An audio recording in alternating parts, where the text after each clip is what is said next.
Hi friends, இன்றைக்கி ரொம்ப ஹைப்பாக போயிட்டுருக்கிற Dubai style chocolate cake சாப்பிட போகிறோம். அதாங்க குனாஃபா கேக், குனாஃபா சாக்லேட்னு சொல்லி ரொம்ப ஹைப் கொடுத்துட்ருக்காங்களே, அதில் என்ன தான் இருக்குதுன்னு இன்றைக்கி டேஸ்ட் பண்ணி பார்த்துடலாம்.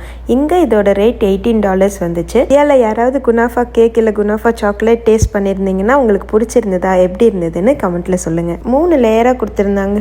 மேலே சாக்லேட் போட்டிருந்தாங்க, அது க்ரன்ச்சியாக இருந்தது. நடுவில் பிஸ்தாவோட ஃபில்லிங் வச்சுருந்தாங்க. கீழே ஸ்பான்ச்சி கேக் இருந்துச்சு. ஸோ 3 லேயரில் எது டாமினேட்டிங்காக இருந்துச்சுன்னா, ஆனால் இதில் சாக்லேட் தாங்க டாமினேட்டிங்காக இருந்துச்சு. பிஸ்தாவோட ஃப்ளேவர் அந்த அளவுக்கு தெரியல. அந்த க்ரன்ச்சினஸ் எனக்கு பிடிக்கவே இல்லைங்க. அந்த சேமியாவை வறுத்துட்டு அப்படியே கடித்து சாப்பிட்டோம்னா எப்படி இருக்கும், அந்த மாதிரி இருந்துச்சு. எனக்கு அது பிடிக்கலங்க. துபாய் ஸ்டைல் ஐஸ்கிரீம்னு சொல்லிட்டு அது டேஸ்ட் பண்ணியிருந்தேன், அது சூப்பராக இருந்துச்சுங்க. சாக்லேட்டும் டேஸ்ட் பண்ணேன், அதை அடுத்த வீடியோவில் உங்களுக்கு எப்படி இருந்ததுன்னு போஸ்ட் பண்ணுறேன்.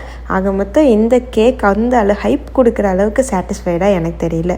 மேபி துபாயிலேயே போய் வாங்கி சாப்பிட்டா நல்லாயிருக்கும்னு நினைக்கிறேன். நான் துபாய்க்கு போனதில்லை. துபாய்க்காரங்க யாராவது சாப்பிட்ருந்தீங்கன்னா கமெண்ட்டில் சொல்லுங்கள். துபாய் ரோட பார்த்திருக்கியாடா நீ?